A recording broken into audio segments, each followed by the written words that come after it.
Tiago, capítulo 4, vou ler do 1 ao 9. Diz assim: De onde procedem guerras e contendas que há entre vós? De onde, senão dos prazeres que militam na vossa carne? Cobiçais e nada tendes. Matais e invejais e nada podeis obter. Viveis a lutar e a fazer guerras. Nada tendes porque não pedis. E pedis e não recebeis, porque pedis mal, para esbanjardes em vossos prazeres. E infiéis, não compreendeis que a amizade com o mundo, ou a amizade do mundo, é inimiga de Deus? Aquele, pois, que quiser ser amigo do mundo, constitui-se inimigo de Deus. Ou supondes que em vão afirma a Escritura: é com ciúme que por nós anseia o Espírito que ele fez habitar em nós? Antes, ele dá a maior graça pelo que diz: Deus resiste aos soberbos, mas dá graça aos humildes. Sujeitai-vos, portanto, a Deus. Mas resisti ao diabo, e ele fugirá de vós. Chegai-vos a Deus, e ele se chegará a vós outros. Purificai as mãos, pecadores, vós que sois de ânimo dobre. Limpai o coração. Afligi-vos, lamentai e chorai. Converta-se o vosso riso em pranto e a vossa alegria em tristeza. Humilhai-vos na presença do Senhor, e ele vos exaltará. Aleluia! Vamos voltar um pouco as palavras, as páginas das Sagradas Escrituras para Tiago, capítulo 1, o versículo 13 em diante.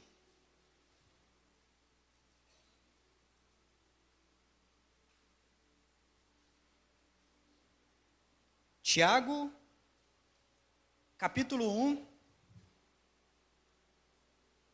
versículo 13 em diante. Ninguém ao ser tentado diga: sou tentado por Deus, porque Deus não pode ser tentado pelo mal e ele mesmo a ninguém tenta. Ao contrário, cada um é tentado pela sua própria cobiça, quando esta o atrai e seduz. Então, a cobiça, depois de haver concebido, dá luz ao pecado, e o pecado, uma vez consumado, gera a morte. Não vos enganeis, meus amados irmãos, toda boa dádiva e todo dom perfeito são lá do alto, descendo do Pai das luzes, em quem não pode existir variação ou sombra de mudança. Pois segundo o seu querer, ele nos gerou pela palavra da verdade, para que fôssemos como que primícias das suas criaturas. Aleluia! Repita comigo esta frase, essas duas frases, elas expressam as palavras-chave desse culto nessa noite. Vamos lá, para isso ficar bastante enfatizado e gravado no nosso coração. Diga assim: pois segundo o seu querer, ele nos gerou pela palavra da verdade, para que fôssemos como? Primícias das suas criaturas. Aleluia, glória a Deus. Queridos, irmãos, existe em nós uma grande expectativa pelo avivamento. Todos nós, quando conversamos sobre avivamento na igreja, isso gera na igreja, no povo do Senhor, uma grande expectativa. Quando nós começamos a discorrer a palavra de Deus e você fala assim: esta é uma palavra relacionada a avivamento, nós já nos animamos. Nós já ficamos, muitas das vezes, animados diante da expectativa daquilo que virá. Diante das coisas que Deus vai fazer, diante das coisas que o Espírito Santo de Deus ele vai operar. Irmãos, em muitas das vezes nós pensamos um culto avivado e nós linkamos ou nós vinculamos palavras ao avivamento como mover, movimento. Nós vinculamos palavras ao avivamento como aquela dinâmica, né, de um culto talvez mais animado. Você pensa avivamento, você pensa em mover, você pensa em movimento, você pensa em algo que é animado. E quando nós estamos conversando, às vezes as pessoas falam assim: nossa, puxa, mas o culto hoje foi tão avivado. Mas o culto foi, houve um mover ali no culto. Hoje teve um avivamento. E aí você pergunta para a pessoa assim: mas me fala uma coisa, o que aconteceu nesse culto que o define como um culto avivado? Aí a pessoa fala assim: Deus falou comigo. Deus bradou. o manto desenrolou sobre a igreja nessa noite. Houve ali um mistério. Houve ali um desenrolar de um mistério, de algo sobrenatural. Quando você pergunta para as pessoas, você conversa com as pessoas, elas falam, às vezes assim, puxa, o culto hoje foi uma bênção. Por quê? Não, porque eu me arrepiei o culto inteiro, eu senti a presença de Deus. Eu senti algo diferente naquele culto. E quando nós estamos transitando, vamos pensar assim, quando nós estamos orbitando, quando nós estamos parados, nessa área onde simplesmente a gente sai do culto, definindo o culto de avivamento, o culto de mover, como Deus falou comigo, ou eu senti um arrepio, ou eu senti algo, uma sensação, nós precisamos de fato entender se nós estamos definindo avivamento da maneira certa. Se nós entendemos acima de tudo o que é um avivamento. Porque avivamento não é sentir arrepio. Avivamento não é simplesmente ouvir uma palavra positiva. Pensa você, é raro você encontrar com um irmão no pátio e perguntar para ele assim, e aí o culto como foi? Ele fala, foi uma benção. Foi um culto tremendo, avivado. Glória a Deus. Aí você fala assim, mas por que o culto foi avivado? Ele fala assim, Deus falou comigo. Aí você fala, e aí o que ele falou com você? Ele falou assim, põe a tua casa em ordem, porque daqui 15 dias eu te visitarei. Tocarei os teus ossos e a tua medula. Não é assim? É raro. Raríssimo você encontrar um irmão, pensa comigo, vamos caminhar. Raríssimo, irmãos, nós vamos encontrar uma pessoa no pátio e ela vai falar assim, Deus falou muito comigo, eu estou muito avivado, eu estou cheio do Espírito Santo. E aí você fala, não, mas e aí, o que Deus falou? Falou assim, não, ele vai tocar, ele vai torcer, ele vai moer, eu estou indo para a prensa. E Deus falou não para o meu relacionamento. E Deus falou não para as minhas vontades. Olha, Deus falou até que aqueles sonhos e projetos era tudo coisa da minha cabeça. Que ele não está nesse negócio. Eu estou muito animado, estou muito avivado, eu estou indo para casa assim, pulando de alegria. Meus irmãos, se você encontrar uma situação dessa, ela é rara. Ela é rara. Por quê? Porque nós temos a tendência, pensa, nós temos a tendência a ficar feliz quando nós ouvimos coisas boas. Palavra positiva. Eis que você vai prosperar, e isso vai dar certo, é isso mesmo, e já vou te avisando uma coisa, desconfie de profetas que só profetizam coisas boas. Desconfie desses. Havia no Antigo Testamento ali, uma comitiva de profetas, e de repente o profeta chega para falar ao rei, e o rei falou, lá vem ele. Nunca traz uma profecia boa a meu respeito. Nenhuma. E naquele momento, diante daquele profeta e diante daquele rei, estava descortinado, ou seja, nos olhos do profeta, o profeta viu que diante da parte do Senhor saía um espírito enganador para soprar profecia boa na boca dos profetas que estavam ali na corte do rei. Por isso que eles falavam, rei, vai dar tudo certo, sobe para a batalha, o senhor vai ganhar, está tudo bem, o reino está uma maravilha. E aí quando chega aquele outro ali que falava a verdade, que profetizava as palavras do Senhor, o rei já ficou assim meio desanimado. Não tem culto de avivamento hoje. O profeta que fala a verdade chegou. O profeta que discerne as escrituras chegou. Acabou com a festa e a farra daqueles que só fala coisa boa, que só profetiza coisa boa, só revela prosperidade e bênção na vida das pessoas.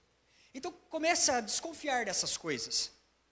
Comece a usar o discernimento espiritual. Pensa, porque muitas das vezes nós estamos presos no cognitivo, nas sensações. E aí nós chamamos aquilo que é cognitivo de culto avivado. Tem todo assim um planejamento, não é? Baixa a luz, coloca uma luz. As luzes elas têm uma certa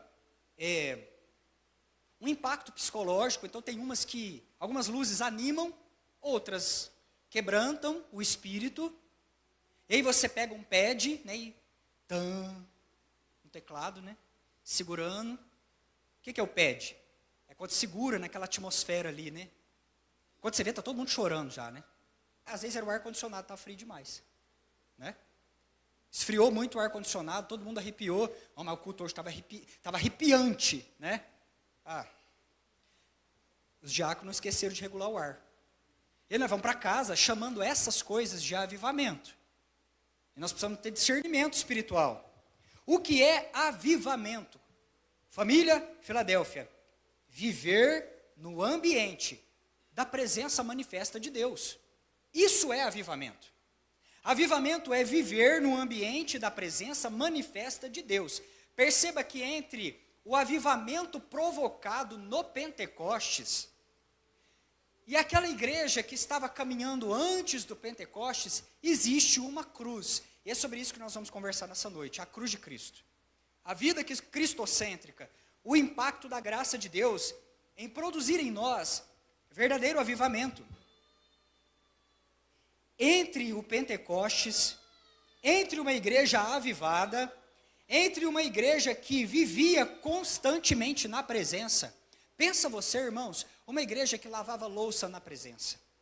Uma igreja que consertava as coisas no dia a dia na presença.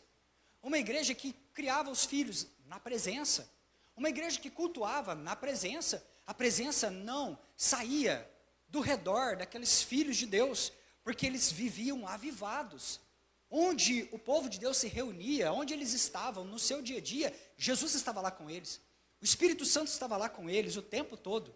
Então eles viviam nessa atmosfera da manifestação de Deus, da presença manifesta de Deus. Mas entre o Pentecostes e entre esse avivamento que trouxe a manifestação das virtudes de Jesus e o seu caráter no dia a dia, tem uma cruz. E cruz é transformação, irmãos. Cruz é transformação. Porque você olha para a cruz e você vê que nela uma estrutura morre. Algo morre ali. Uma coisa é matada ali, porque Jesus levou coisas, levou sobre si pecados. E agora Jesus morre, e ao morrer ele mata na cruz o poder da morte, do inferno, do pecado. Ele mata os nossos pecados ali, e Jesus arrasta tudo isso morto para dentro de uma tumba, e quando ele sai de lá, ele sai vivo para uma nova vida. E essa nova vida agora, ela é outorgada, ou seja, ela é doada, ela é entregada aos seus filhos. Jesus pega essa nova vida e ele dá. Um pouco antes de subir à cruz, ele fala que ele é o bom pastor e que ele dá a vida pelas suas ovelhas. Ele subiria à cruz, ele mataria o poder do inferno, ele anularia o poder da morte, ele mataria o poder do pecado, e ao sair daquela tumba, ele entregaria essa herança, a herança da graça aos seus filhos. Somos possuidores de uma herança espiritual em Cristo Jesus. Essa herança é para você, Filadélfia. Este presente é para você. Você não pode deixar esse presente guardado, você precisa desfrutar desse presente. A graça, ela precisa ser recebida. E você precisa abrir esse presente e vestir essa graça no dia a dia. Isso significa a manifestação das virtudes de Jesus e o seu caráter em nós. Não podemos ficar como aquelas pessoas que ganham uma coisa, um presente tão especial, e ficar aguardando o momento especial para usar o presente especial. Não. A graça não pode ser dessa forma. Você recebeu lá na cruz do Calvário esta graça. Então você vive a graça, você anda pela graça, você veste essa graça, você desfruta dessa graça, o presente de Cristo Jesus para você. Amém? Glória a Deus. E como deve ser? Existe uma igreja antes de Atos 2, ela não é a mesma igreja de Atos 3. É uma comunidade de cristãos que está ali unida, relevante. Atos capítulo 2, o versículo 42 ao 47, ele está mostrando para nós como era a igreja avivada. Era uma igreja em que havia temor. Os milagres marcavam a vida dessa igreja. Então pensa que era um povo temente a Deus. Um povo temente a Deus, um povo zeloso, um povo que tinha zelo pela palavra do Senhor.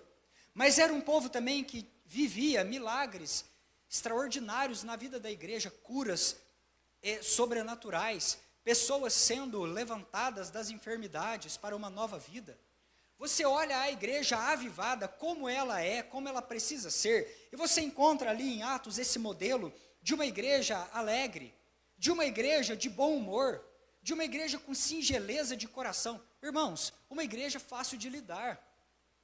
Por que nós precisamos ser tão azedos? Em nome de Jesus, irmãos, uma igreja temente a Deus, relevante, ela tinha um alto impacto social naquela época.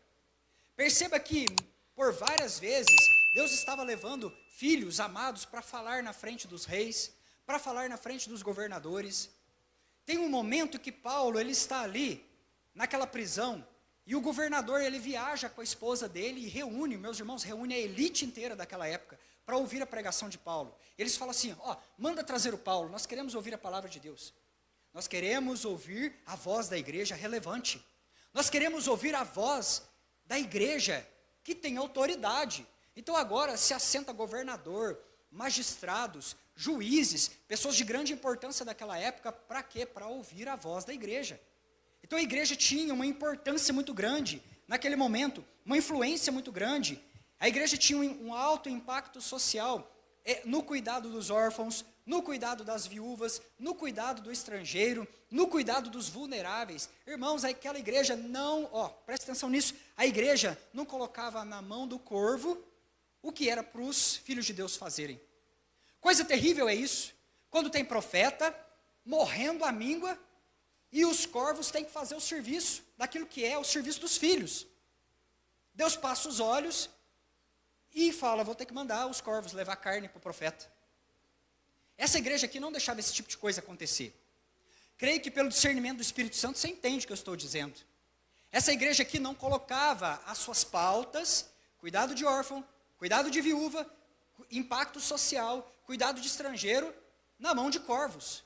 Ela pegava e fazia, falava, opa, é para a igreja fechar o orfanato? Então nós vamos adotar essas crianças. É para a igreja cuidar das viúvas? Então a gente vai. A igreja vai chegar primeiro. A igreja vai ter um alto impacto social. E assim, profetas, filhos de Deus cuidavam e zelavam daqueles que eram a descendência profética daquele momento. E assim, meus irmãos, nós nos perguntamos, mas qual que foi a virada de chave dessa igreja? Qual que foi a ignição? O que é que ativou essa igreja para projetar essa igreja para o extraordinário e ela ser essa igreja que nós queremos ser? Igreja modelo. Todos nós desejamos ser dessa forma. Irmãos, a ignição, a virada de chave na vida destas pessoas foi a cruz de Cristo e a transformação que ela provoca em nós. O avivamento que a cruz de Cristo ela provoca em nós. Eu quero falar um pouquinho com você a respeito de Tiago, o bispo de Jerusalém. Tiago, ele era meio-irmão de Jesus Cristo.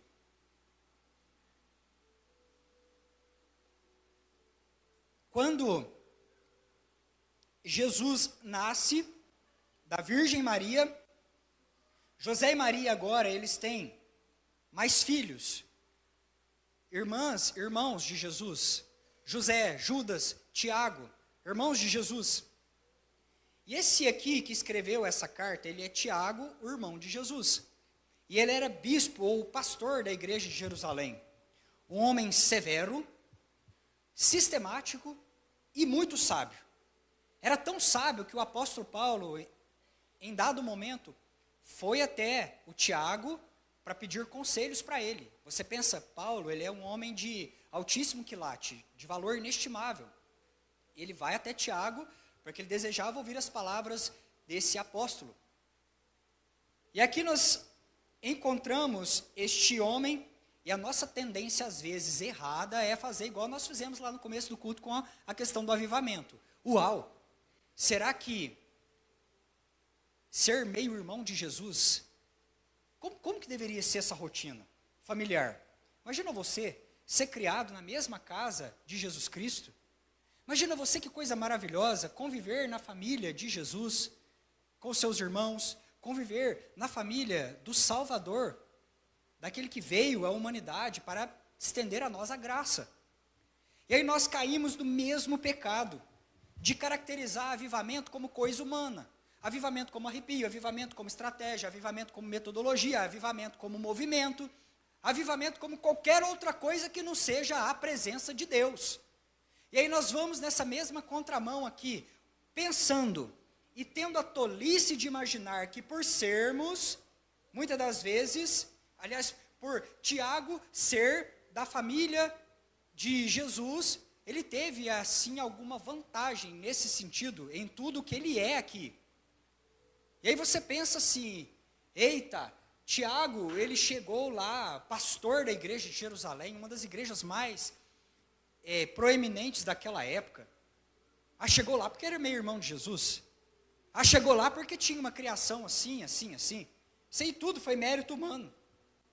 E nós temos essa tolice de atribuir a sabedoria de Tiago, pelo fato dele ser da mesma carne que Jesus, meio irmão. E aí nós vamos olhando o aspecto da natureza, o aspecto daquilo que é visível, porque Tiago foi criado no mesmo ambiente. Irmãos, não tem nada a ver com isso. Não tem nada a ver com isso. Tiago não era um irmão espiritual de Jesus. Abra sua Bíblia comigo em Marcos capítulo 3. Vou ler para você. Marcos capítulo 3, do 32 ao 35.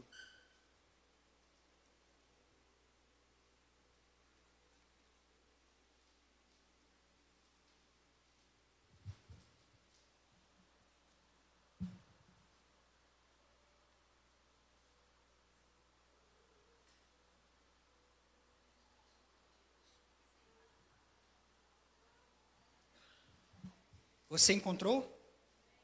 Marcos, o capítulo 3. E o versículo 32 diz assim: muita gente, aliás, eu vou ler do 31 para a gente ganhar um pouquinho de contexto. Nisso, chegaram a sua mãe e seus irmãos, e tendo ficado do lado de fora, repita comigo, eles ficaram do lado de fora. Mandaram chamá-lo. Muita gente estava sentada ao redor dele, no caso aqui de Jesus, e lhe disseram: olha, a tua mãe, os teus irmãos e as irmãs estão lá fora, à tua procura. Então ele lhes respondeu dizendo: quem é a minha mãe e meus irmãos? Correndo o olhar pelos que estavam assentados ao redor, ele disse: eis a minha mãe e os meus irmãos. Portanto, qualquer que fizer a vontade de Deus, esse é meu irmão, irmã e mãe. Aleluia! Quem são os irmãos espirituais de Jesus? Aqueles que fazem a vontade de Deus. Aqueles que fazem a vontade do Pai. Nesse sentido aqui, Tiago é meio irmão, é parente de sangue, mas ainda não é um irmão espiritual de Jesus. Ele não é um irmão espiritual de Jesus. Irmãos, por que é que nós imaginamos que por sermos evangélicos, isso vai produzir em nós avivamento? Onde foi que nós tiramos essa ideia? De que o fato de nós denominarmos evangélicos, isso vai gerar em nós avivamento. Por que é que nós cismamos que o fato de nós termos uma carteirinha de membro vai fazer florescer em nós os frutos do evangelho ou o caráter de Cristo? De onde é que nós tiramos essa ideia? E aí eu quero que você pense comigo. Porque para Jesus o nome evangélico é uma referência àquilo que é natural e àquilo que são aspectos visíveis ou coisa de carne. É carteirinha de membro, é pertencer a uma instituição que tem CNPJ, é pertencer a uma igreja como placa, uma denominação. Mas ser filho de Deus, irmão espiritual de Jesus, parte da família da fé, irmãos, isso vai além do que ser simplesmente um evangélico. Isso vai além, porque fala para nós de nós conhecermos a vontade do nosso Pai e praticarmos essa vontade, de andarmos nessa vontade. A igreja do avivamento, ela é aquela igreja que é a irmã espiritual de Jesus. Eu preciso avançar um pouquinho mais profundo com você.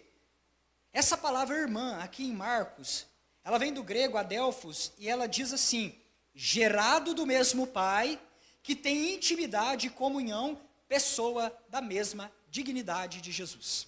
E aí eu quero separar agora o culto em 2 pontos para irmos caminhando. A vontade de Deus, ou uma nova vida para nós, e um novo chamado para a igreja. Amém, queridos? Nova vida e novo chamado. Vida fala de quem nós somos, caráter e virtude. E nós vamos falar muito de caráter e virtude nesse mês de outubro, em todas as igrejas filadélfias. E nesse sentido, irmão, a igreja do avivamento, ela é aquela que é a irmã de Jesus, que faz a vontade. É a igreja que foi gerada do mesmo Pai, mas é também uma igreja que tem intimidade e comunhão, e é uma igreja que tem a mesma dignidade de Jesus. É a igreja que tem a mesma dignidade de Jesus, ou seja, ela caminha igual Jesus caminha, ela fala igual Jesus fala, ela anda igual Jesus anda, ela faz o que Jesus faz. Porque, irmãos, entendam uma coisa, e agora nós vamos mergulhando um pouquinho na história. Tiago, ele não se tornou lá na frente tudo que ele tornou, porque ele era parente de Jesus. A igreja de Atos, ela tinha a mesma dignidade de Jesus. O povo de Atos, incluindo o Tiago, lá depois da cruz, lá depois do Pentecostes, eles tinham a dignidade de Jesus, ou seja, eles manifestavam as virtudes de Jesus, eles andavam do jeito de Jesus, eles falavam do jeito de Jesus. A igreja de Atos, ela era a irmã espiritual de Jesus, porque fazia a vontade de Deus, andava na mesma dignidade do Cristo, o Messias, o ungido, o leão da tribo de Judá. Aleluia! Mas o Tiago sem cruz, o Tiago sem Pentecostes, é um incrédulo, meus irmãos, e olha que ele era parente de Jesus. O Tiago, sem passar pela cruz, é um vaidoso egoísta. Você começa a estudar as Escrituras e você vê que ele é meio irmão de Jesus. E para Tiago, Jesus era um estorvo na sua vida, ele deixa isso claro. Quando você começa a estudar as passagens bíblicas onde está registrado a caminhada e a jornada desse meio irmão de Jesus. Nas vezes que ele acessou Jesus, foi com a intenção de satisfazer a sua própria vontade. Ah, meus irmãos, como isso se parece com a gente em alguns momentos da nossa vida? Mas como o Tiago se parece conosco quando nós abandonamos a cruz e abandonamos a presença de Jesus. Por quê? Porque o Tiago, ele acessa Jesus num momento determinado dele, era festa dos tabernáculos, Jesus estava lá, a cidade estava lotada de gente, e Tiago chega para ele e fala assim, olha, ninguém fica famoso fazendo as obras em secreto. Jesus, vou dar um conselho para você. Aí Tiago chega para aconselhar o Cristo, o Salvador, o verbo vivo, aquele que é a própria sabedoria, expressa lá em Provérbios. Aí Jesus, né? Aí eu fico vendo lá, né, o Tiago. Faz o seguinte, para você ter seguidores, faz um milagre em público. Sobe na escadaria, é festa, se apresenta perante o povo, faz assim um espetáculo miraculoso, e aí os seus discípulos vão crer em você. A pretensão do Tiago, né, de chegar para Jesus, falar, não, mas eu já sei como é que eu resolvo o teu problema. Ninguém está acreditando que o Senhor é o Messias, vou te dar aqui um conselho, sobe lá, faz um milagre, mas assim, pega um bem caprichado, um milagre assim, para chamar atenção, e aí os seus seguidores vão te seguir, crer que você é o ungido, o Messias. Ninguém pode querer ser acreditado, ter credibilidade fazendo as obras em oculto ou na motivação do secreto. E assim Tiago chega, mas, irmãos, João capítulo 7, versículo 3 ao 5, está relatando a isso. A intenção de Tiago era que as pessoas percebessem que ele era irmão de um homem famoso, que ele era irmão de um rabino famoso, que ele era irmão de alguém popular. Tiago estava pensando em se promover. Então, para ele, assim, as poucas vezes que ele acessou a presença do irmão dele, Jesus, foi para tentar, assim, tirar proveito da situação. Esse é Tiago sem a cruz, meus irmãos. Esse é o Tiago sem o avivamento. Esse é o retrato nosso de igreja, se nós sairmos da presença de Deus. Para nós vamos nos tornar essa mesma pessoa, vaidosa, egoísta, e acessando Jesus só quando a gente precisa. É na hora que dói, é na hora que fica doente, é na hora que vem problema, aí a gente lembra que tem igreja, lembra que tem Jesus, lembra que o joelho foi feito para se curvar e para orar.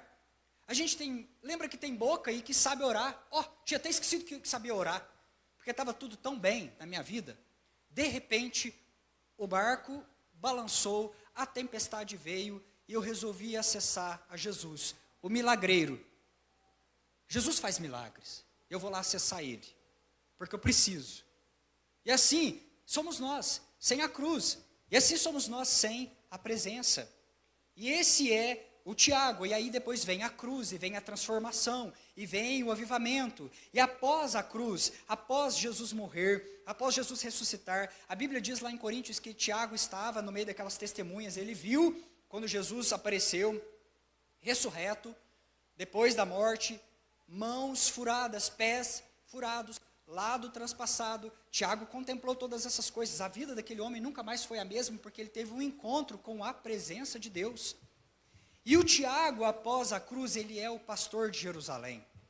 Ele concentra suas forças para conquistar os seus irmãos judeus para a fé em Jesus. Irmãos, a carta que ele escreve, ela é considerada uma carta profética. Ela é comparada no Novo Testamento como o Provérbios do Novo Testamento. Ela é densa em sabedoria, em poesia, em ensinamentos sobre ética cristã para nós.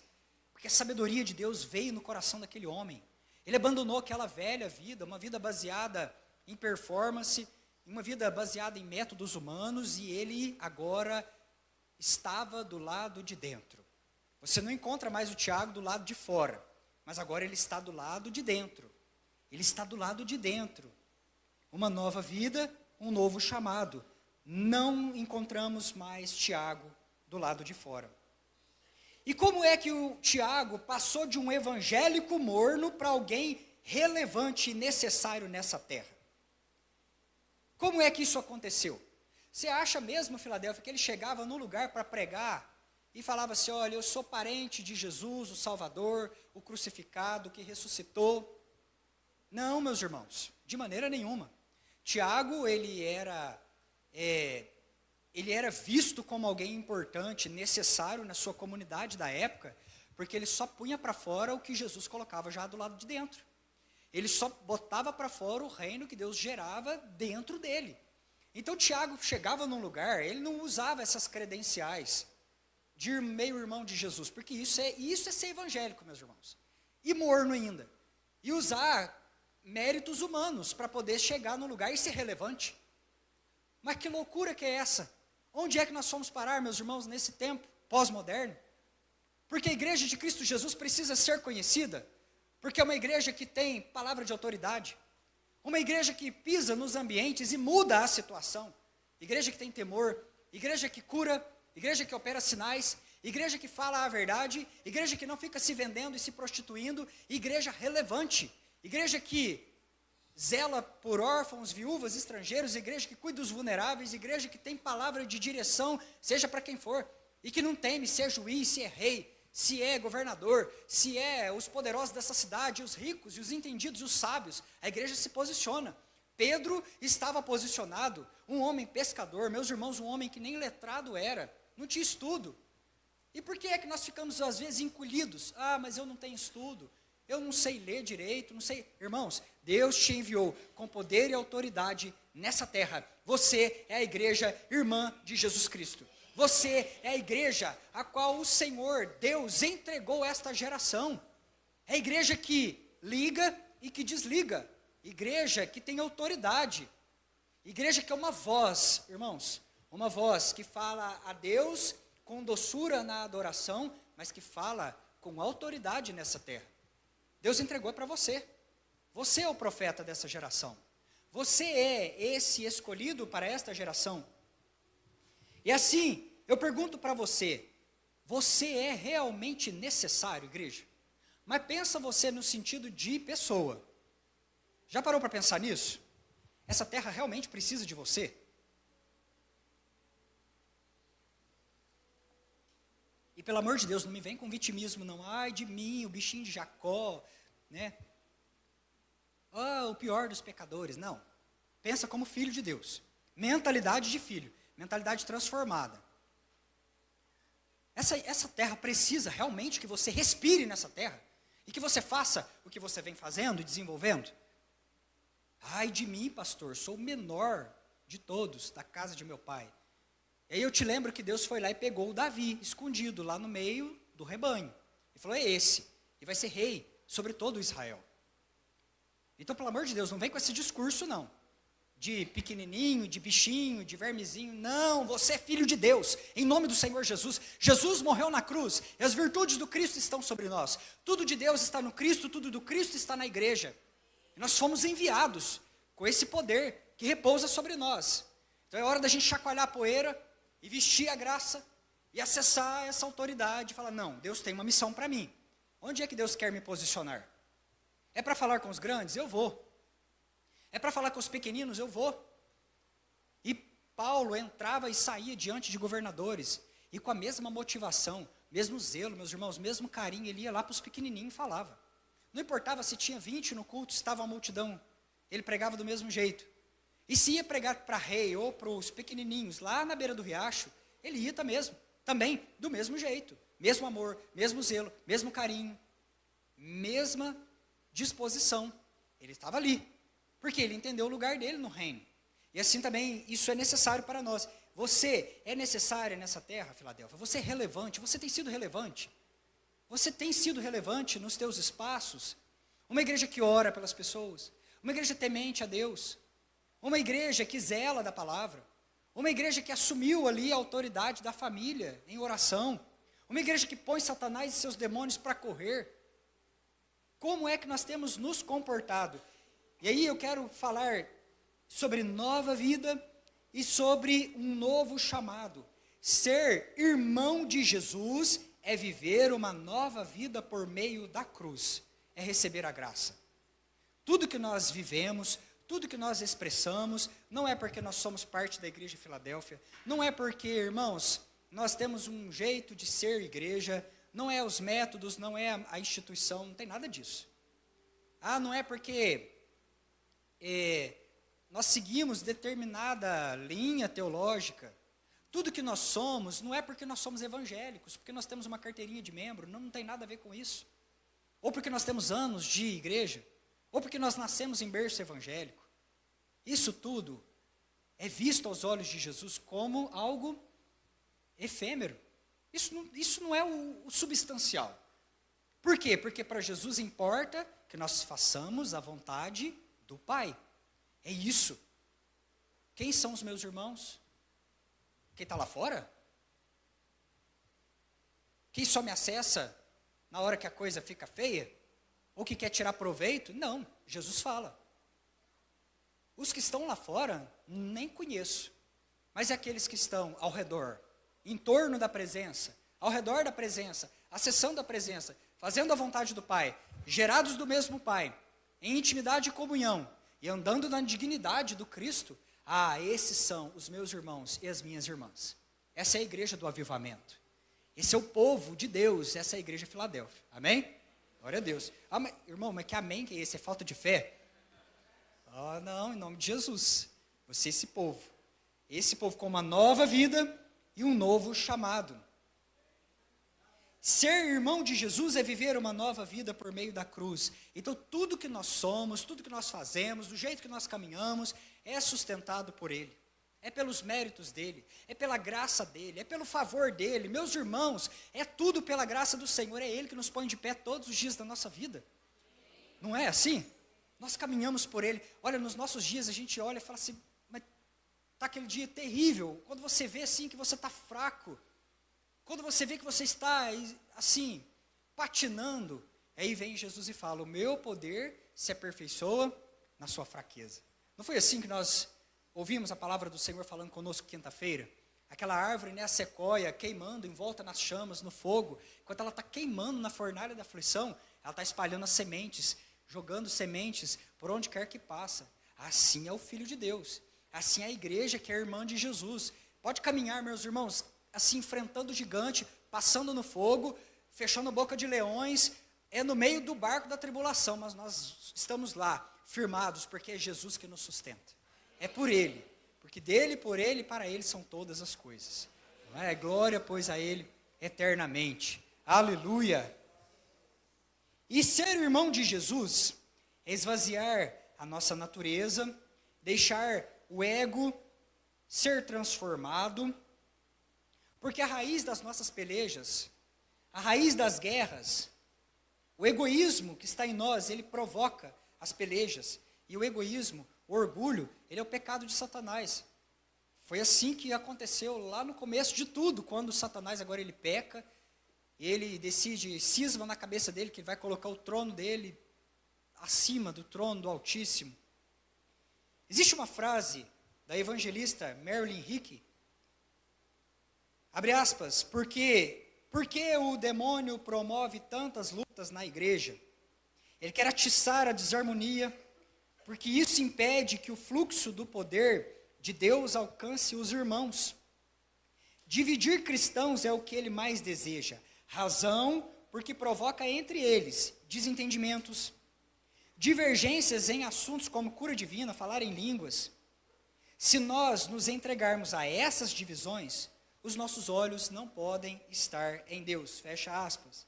Irmãos, assim é o Satanás, ele quer bagunçar a igreja, dividir os irmãos, colocar uns contra os outros, sussurrar mentiras nos ouvidos da igreja, colocar discussões banais no meio da igreja, para que a gente fique gastando o nosso tempo, a nossa energia, discutindo esse tipo de coisa, e tirando os olhos de Jesus, tirando os olhos de tudo aquilo que o Senhor Deus quer falar, o poder que Ele quer ministrar sobre nós como a sua igreja. E nesse primeiro ponto, a igreja que vive uma nova vida, a igreja que é transformada pela cruz, e a igreja que anda na dignidade de Jesus, é essa igreja que recebeu a graça por meio dele. Então, o primeiro ponto é que você não vive mais pelos seus próprios méritos, você vive porque Ele te sustenta, Ele te enche de poder, Ele te dá capacidade para fazer tudo que você precisa fazer nessa terra. Segundo ponto, o trono do coração precisa estar vazio para que Jesus reine nesse trono. E nesse sentido, é necessário tirar do trono a nossa própria vontade, o ego. Parar de olharmos para as nossas próprias vontades e o que essas vontades estão provocando em nós. Brigas na igreja, dissensões, falações, brigas no trabalho, atos pecaminosos onde a gente corre para satisfazer as necessidades do nosso coração. Cada um vai buscando aqui e acolá, tentando preencher o trono do coração, um trono que pertence a Ele, somente Ele ocupa esse lugar. Em outro ponto, esse trono, meus irmãos, precisa ser destinado, preparado, para que Jesus se assente ali. E nesse sentido eu estou falando de nós nos enchermos da natureza de Jesus, sermos amigo de Deus. Tiago está falando aqui que a amizade existe com o mundo. Quem é amigo do mundo se torna inimigo de Deus. Não pode haver em nós dois senhores. Não pode haver em nós duas disposições. Não pode haver em nós esse ânimo dobre. 1 João capítulo 2, eu vou ler para você. 1 João capítulo 2, versículo 15 ao 17.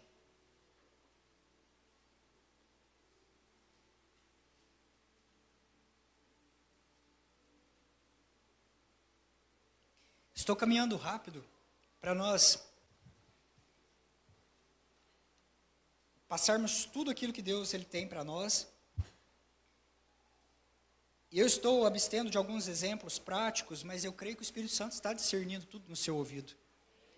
Você sabe que você precisa dessa graça. E que você mesmo, nos seus melhores dias, nós não temos muito a oferecer, meus irmãos. Por isso, andar pela graça, receber a graça, viver uma nova vida, passar pela cruz. Nós, sem a cruz, vamos ser igual ao Tiago, fora da presença. Mas é necessário também oferecer o trono do coração, porque Jesus não compete, Jesus não admite outro senhor. É necessário que um rei morra, para que outro suba no trono. Há poucos dias nós vimos isso. Aquele rei lá da Inglaterra, pensa você quanto tempo ele não aguardou ali, sabendo que ele é o herdeiro. E nesse mesmo exemplo, pensa você que foi necessário que um rei encerrasse o seu reinado para que outro ascendesse, levantasse, subisse no trono, embora já estando bem avançado na sua jornada e sabendo que aquele destino era para ele. Então, se nós não matarmos esse rei que está dentro de nós, que é a nossa vontade, que é o nosso pecado, que é essas disposições do coração, Jesus não vai subir no trono. Jesus não vai assentar no trono. o trono que nós estamos entregando para as coisas dessa terra, as coisas dessa vida. E assim nós precisamos nos encher da natureza de Jesus a ponto de nós sermos amigos de Deus, inimigos do mundo. 1 João, capítulo 2, e o versículo 15. Não ameis o mundo, nem as coisas que há no mundo. Se alguém amar o mundo, o amor do Pai não está nele. Porque tudo que há no mundo, a concupiscência da carne, a concupiscência dos olhos, a soberba da vida, não procede do Pai, mas procede do mundo. Ora, o mundo passa, bem como a sua concupiscência. Aquele, porém, que faz a vontade de Deus, permanece eternamente. Aleluia! Se trata de nós fazermos a vontade do Pai.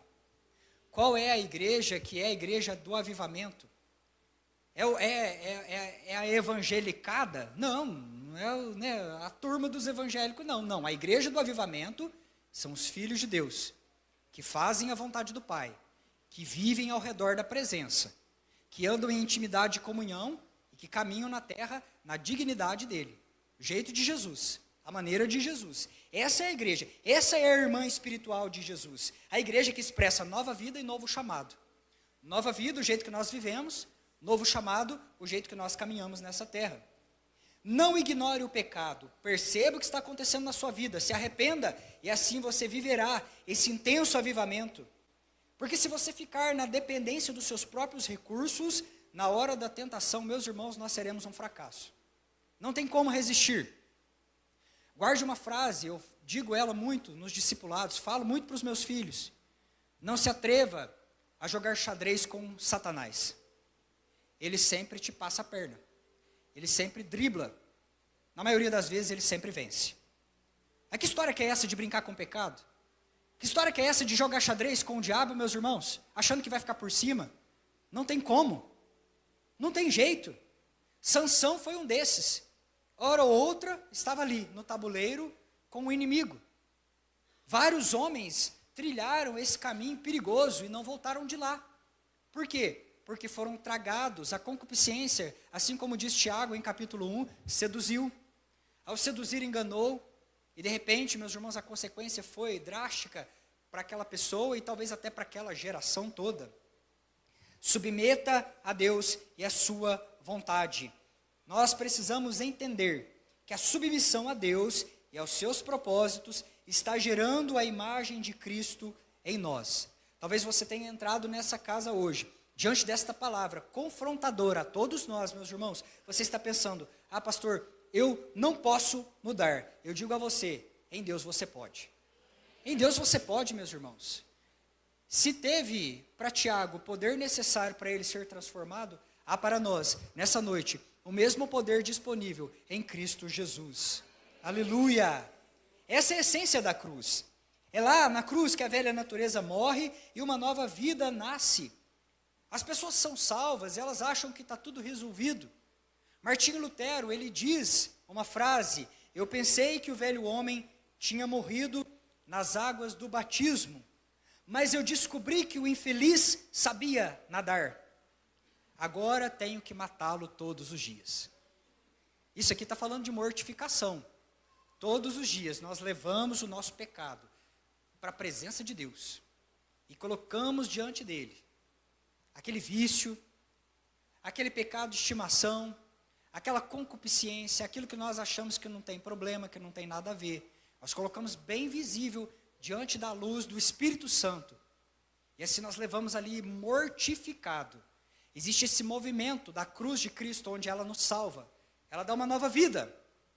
Mas há também o levar da nossa carne para a cruz todos os dias, crucificando as nossas paixões. Se Jesus está no trono, a carne está na cruz. O oposto também é verdadeiro. Se a carne está reinando no trono, Cristo foi mais uma vez humilhado e está na cruz. Ele mesmo disse isso nas suas escrituras. Então, a exortação de Tiago é: sintam as suas misérias. Está escrito aqui, nós lemos isso. Sintam as suas misérias, se arrependam todos os dias.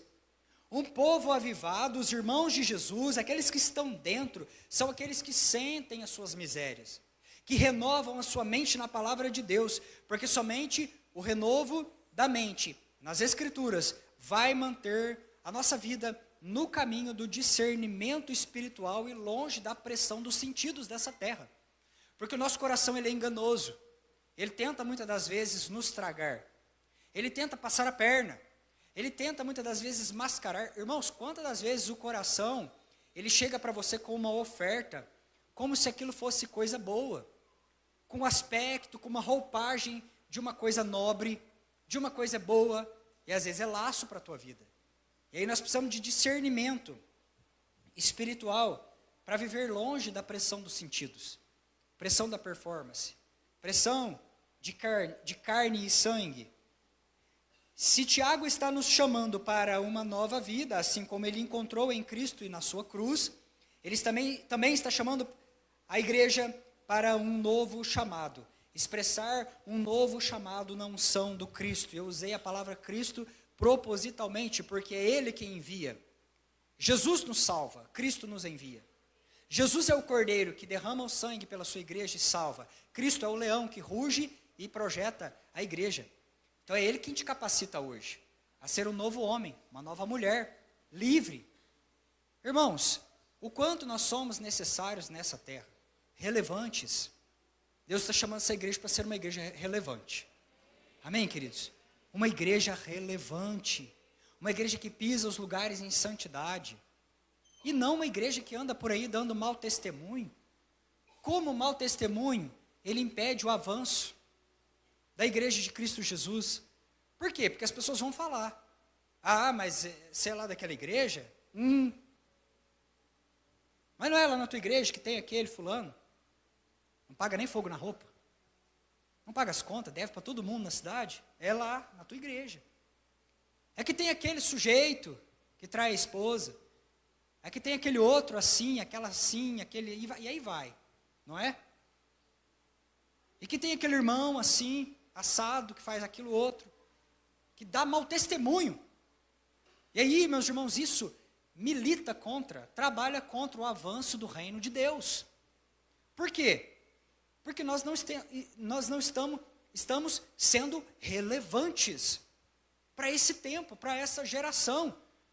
E eu não sei aonde que nós tiramos a ideia que Jesus vai concordar com a vida bagunçada que a gente cisma muitas das vezes em viver. Entendemos graça de maneira errada, se pensamos dessa forma. Não, Jesus é bom, é maravilhoso, amém, Ele perdoa, meus irmãos. Ele estende a chance, Ele acolhe, Ele chama para a mesa, Ele estende a toalha da graça nos pés tortos de Mefibosete, mas entenda também no seu coração, que Ele é o mesmo Deus, de ontem, hoje, vai ser eternamente. E a santidade de Jesus e a sua ira, elas são equilibradas, não é desequilibrado igual a nossa. Então, o mesmo Jesus que estava com Deus, lá no Antigo Testamento, fazendo tudo aquilo lá que você sabe que Ele fez, é o mesmo Deus que está no trono. Mas não caducou, não ficou assim um pouco afrouxado nas suas disposições, nem um pouco. É o mesmo Deus. Ainda continua equilibrando santidade, justiça, ira, graça, misericórdia e bondade. Precisamos entender esse tipo de coisa. E andarmos dignos da vocação que nós recebemos. Porque o povo de Deus, a igreja avivada, é a igreja que anda na dignidade. É a igreja que anda na dignidade. Irmãos, por favor, em nome do Senhor Jesus, me respeitem, né, os irmãos né, tem pessoas aqui com os cabelinhos brancos, colunas dessa casa. Mas em nome do Senhor Jesus, tomem cuidado, vigiem os altares familiares. Satanás está entrando nas famílias para destruir, com coisas terríveis que tem roubado a santidade da igreja. E você sabe o que eu estou falando, igreja. Toma cuidado com aquilo que você anda vendo, com aquilo que você anda ouvindo lá no teu secreto, quando a tua esposa não está com os olhos em você, quando o teu esposo não está com os olhos em você, quando o pai e mãe não está com os olhos em você, filho, em nome do Senhor Jesus, não seja um instrumento nas mãos de Satanás e seus demônios. Deus te chamou para que você fosse relevante nessa terra. E olha, Deus não está nem um pouco satisfeito com esse tipo de coisa. Deus não está nem um pouco satisfeito com esse tipo de conduta, meus irmãos, no meio da igreja, no meio do povo. Por quê? Porque essas coisas têm corroído a santidade da igreja. E muitas das vezes o Espírito Santo chega no meio da congregação e ele não acha espaço, porque nós estamos com as nossas vestes contaminadas, com aquilo que vemos, com aquilo que ouvimos, com aquilo que falamos, a maneira como nós nos posicionamos. E aí, meu irmão, depois como é que nós vamos falar de família? Como é que nós vamos falar de nação? Como é que nós vamos falar de Deus? Se no secreto nós desagradamos a Deus, desonramos a família, desonramos a nossa pátria, com o tipo de pecado que nós estamos aí, enfeitiçados, aqui e acolá. Isso é para nós pensarmos. Isso é para nós pensarmos. Porque Deus está visitando o Brasil com conserto. Com conserto. E vai começar nos altares. Vai começar nas igrejas. Jesus entrou triunfalmente. Ele não foi tomar posse lá, né, daquela posição, lá no posto romano, tirar ali o Pilatos, cortar a cabeça dele, assumir o governo da Judéia. Não, Jesus não fez isso não. Ele entrou triunfalmente no jumentinho, ele pega uma corda, ele vai para o templo. Ele falou, importa purificar a minha casa. Tem negócio a começar, e vou começar virando mesas. Então Jesus continua virando algumas mesas nesse tempo. E ele está passando, meus irmãos, nas igrejas, virando mesas. Isso está falando a nós. Mas voltando aqui à questão do nosso chamado, nós lemos, toda boa dádiva, todo dom perfeito desce do Senhor, vem a nós, vem descendo da parte dele, nele não tem sombra de variação. Jesus não mudou por conta das indisposições da igreja, porque tem dia que a gente quer, tem dia que a gente não quer, tem dia que a gente acha que pode, meus irmãos, em nome de Jesus, tem dia que a gente acha que pode cruzar o braço na frente do trono do Cordeiro, por conta das tristezas que a gente viveu, por conta das coisas que nós viemos carregando, lá durante a semana. E nós chegamos e Jesus está na casa, Ele está na igreja, Ele está disponível, de braços abertos, e a gente fica de braço cruzado, boca fechada, beiço, na frente daquele que criou todas as coisas. Mas onde que nós tiramos essa ideia, meus irmãos? Por pouca coisa, menos que isso. Ele queimava as pessoas lá no Antigo Testamento, não era? A Miriam, veio cheio de tititi. Aí ele vai, não, fica leprosa aí fora do arraial, uns tempos, para você pensar a tua vida. Está lá, a Miriam, coçando, leprosa, não é? Abriu a boca. E aí vem aquela turma lá reclamar, né, da liderança, essa liderança aí, ó, não sei. Aí Deus fala, não, abra um buraco aí, engole. Esse povo tudo com o espírito de Faraó, né, veio lá do deserto, não cai aí, ó. Morre todo mundo. Nossa, mas Deus, o bondoso, Ele é o mesmo, ontem, hoje, eternamente. É o mesmo, que está aqui hoje. Não é? Temor. Igreja de Atos dos Apóstolos tinha temor. Não temor a Deus. Consultava a Deus, perguntava, tinha zelo, tinha temor a Deus, olhos nas Escrituras, um coração ensinável. E assim, meus irmãos, era um povo que louvava a Deus, entoava. Se nós, às vezes, chegamos num culto de domingo e não conseguimos cantar com ar-condicionado, cadeira, louvor, que ensaiou, e a hora que nós fomos levados para as prisões com cadeias nos pés, igual Paulo e Silas, mas é aí que não vai cantar mesmo, né? Se no ambiente, no ecossistema edênico, ecossistema de Éden, nós roubamos aquilo que é de Deus, pecamos, quebramos a aliança e nos cobrimos com folha de figueira, as nossas vergonhas. Imagina, queridos, se formos postos à prova, igual Paulo e Silas, como é que vai cantar desse jeito? Então não podemos permitir que um desafino roube a presença daquele que é afinado e que ao cantar e dizer haja. Lembra lá das crônicas de Nárnia, enquanto Aslan, o leão, cantava e criava todas as coisas? Eu penso dessa forma, Deus, o poderoso, cantou, e na nota musical que saiu da boca dele, haja, as coisas que são visíveis aconteceram. O leão estava cantando no começo de tudo, e a natureza ia sendo criada. Então a gente tira os nossos olhos, a partir de agora, das desafinações, dos desarranjos dessa terra, e põe os olhos naquele que é a fonte de toda afinação, da perfeição, que desenhou, queridos, essa terra toda, com as belezas que existem, e aí nós não permitimos que o gigante que se levantou na nossa vida roube a presença dele. E se tem problema, se tem inferno que levantou, é na força do louvor que nós vamos jogar isso no chão. Em nome de Jesus. Tem gigante, que tamanho que ele é? Então acima dele nós vamos cantar, até que o nosso cântico suba esse vale, passe os montes, atinja o trono dos céus. Ah, queridos, de onde vem toda chuva, toda bênção, toda dádiva, todo dom perfeito? E nós não podemos permitir. Tem filho morto em casa? Você deixou nessa noite um filho morto em casa? No pecado, na prostituição, nas drogas, você vai como a sulamita, você sobe para a presença de Deus dizendo, vai tudo bem, porque eu estou indo buscar a presença daquele que ressuscita filhos mortos, que estão por aí, fazendo sabe lá o quê, e aí você sobe, feliz, contente, coração assim, ó, apertado, mas você está indo para a presença dele. Irmãos, em nome de Jesus, os nossos cultos vão mudar a atmosfera, a partir dessa perspectiva, porque nós não vamos permitir mais essas coisinhas roubar a presença dele. Nós não vamos permitir mais, assim, a escassez, o problema, o gigante, sabe, as picuinhas dessa terra roubar o lugar daquele que é digno. Toda boa dádiva, todo dom perfeito desce da parte dele. Aleluia. E se você quer alguma coisa, pede. Ele diz, vocês não recebem porque vocês não pedem. Vocês não recebem porque vocês não pedem. Mas em nome do Senhor Jesus, acessa o conselho de Deus. Peça, meus irmãos. Ore, busque a presença. E aí eu achei lindo, porque Tiago está falando, ele nos gerou como filhos do mesmo pai. Todo mundo aqui da mesma família. Filhos do mesmo pai.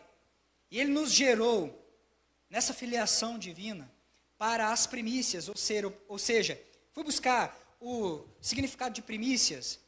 Aqui nesse grego está dizendo o primeiro de muitos iguais. Ou seja, a Bíblia de palavra-chave, ela diz, é a primeira de uma série de coisas que podem ser afirmadas. Uau! O que é isso aqui, meus irmãos? Deus nos gerou filhos do mesmo pai. E ele fala, vocês são as primícias, os primeiros filhos. E aí ele está falando, vocês são o primeiro, igreja, de muitos iguais. Vocês podem ser o primeiro da fila, mas atrás de vocês vêm pessoas que são iguais ao Cristo, em dignidade, em caráter, em nobreza, em virtude. Ou a primeira de uma série de coisas que podem ser afirmadas. Jesus afirma a sua igreja. Tá vendo essa fila aí, ó? Todo mundo parecido comigo? É o meu povo. Tem a minha natureza. Carrega o meu caráter. São necessários na terra. São necessários na terra. Enquanto houver fôlego de vida. Ainda que o rosto esteja marcado pelas muitas cicatrizes das batalhas dessa vida, as rugas como conquistas e espólios das guerras vencidas, e o cabelo branqueado como o florescer de uma amendoeira sábia. É necessário, é relevante, porque para Deus não tem esse negócio de aposentadoria não. Ele usa, queridos, e vai usar você até o último dia da sua vida, até quando houver fôlego de vida em você. Aleluia, glória a Deus. Então nós somos o primeiro, Jesus nos criou, o primeiro de uma série de coisas que podem ser afirmadas. Jesus está afirmando a sua família. São os irmãos de Jesus, família espiritual, que caminham na mesma dignidade do Cristo. Igreja avivada é a irmã de Jesus, faz a vontade do Pai, caminha na dignidade do Cristo. Para encerrar, eu quero dizer e dar ênfase a um versículo a respeito da sensibilidade do Espírito Santo. Ele tem ciúme de você, igreja. Você já parou para pensar que o Espírito Santo ele é uma pessoa? Que ele sente? Como isso traz para nós um novo pensamento? Sabe por quê? Aquele dia que você estava lá fazendo aquelas coisas lá, aprontando, ele estava lá, vendo. A gente escondeu do pastor, e da mãe e do pai, e os olhos, que são como chama de fogo, viram do começo ao fim. E nesse momento do sentimento, porque ele é uma pessoa, ele ausentou. Que coisa mais dolorosa, meus irmãos, quando você lê a história de Sansão, e você olha lá e vê, e o Espírito Santo retirou-se dele. Irmãos, isso transpassa o nosso coração, como uma facada. Que dor, porque o Espírito Santo tem ciúmes da sua igreja, sente, Ele ama. É Ele que nos ama, meus irmãos. É Ele que está aqui conosco, caminhando conosco, nos ajudando, nos consolando, discernindo todas as coisas. Ele não sai, queridos, do teu lado. Às vezes o pastor pode esquecer de você em algum momento. Mas o Espírito Santo não esquece. Ele está acompanhando o ser humano do começo ao fim, em todos os momentos. Na hora do nascimento, na hora do choro, na hora da morte. Crente não morre sozinho, meus irmãos, não morre.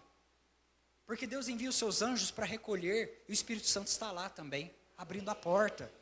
Não existe isso de crente morrer sozinho. Não existe, meus irmãos. Biblicamente não existe. Então, eu quero dizer a você, o Espírito Santo tem ciúme de nós, como uma igreja que Ele ama, Ele é uma pessoa. E nessa era, é Ele que está na terra para aplicar o plano de salvação. O nosso objetivo como igreja é ser a igreja avivada, a igreja de Atos, a igreja relevante, a igreja que está aqui para desenvolver as virtudes de Jesus e tornar manifesto os frutos do Evangelho. Ser avivado é ser cheio do Espírito Santo. Então, meus irmãos, o culto pode não ter tido arrepio. Se tem presença, tem avivamento. Aleluia. Sabe, igual a Susana Wesley, a mãe do John Wesley, que punha o avental na cabeça e cobria, o secreto dela era um tecido na cabeça, era o lugar da oração. Ali tinha avivamento. Lá não tinha uma banda, lá não tinha um pastor, mas o Espírito Santo estava, meus irmãos, debaixo daquele avental, ministrando o coração daquela mulher. O Espírito Santo nos alcança. Sabe, quando você sentir de parar o teu carro, para o teu carro. Ora, seja ministrado, seja envolvido pelo Espírito Santo de Deus. Quando Ele falar para você, para o teu serviço, aí onde você está, nessa faculdade, nesse trabalho, na tua loja, procura o teu secreto. Procura, porque Ele vai te ministrar.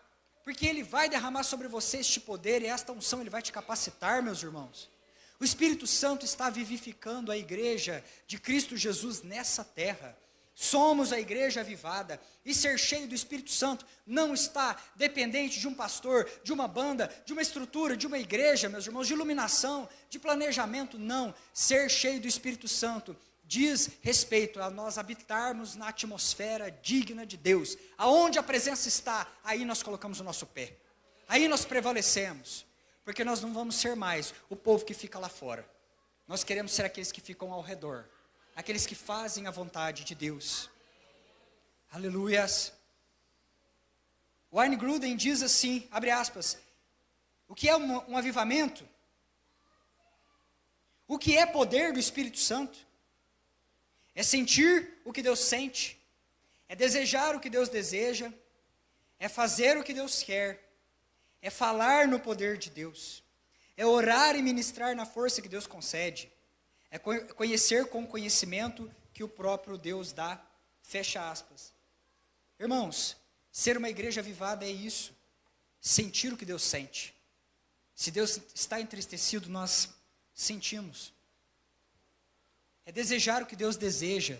Você entra em oração no conselho do céu, descobre o que está sendo desejado lá, e você passa a desejar aqui na terra igual Ele deseja. E aí, a vontade dEle, nesse ponto de uma igreja avivada, passa a ser a nossa, e a nossa passa a ser a dEle, porque nós estamos intimamente ligados uns nos outros. Tudo de Deus está no Cristo, tudo do Cristo está na sua igreja. E nós fazemos o que Deus quer, nós falamos no poder de Deus, oramos e ministramos na força que Deus concede.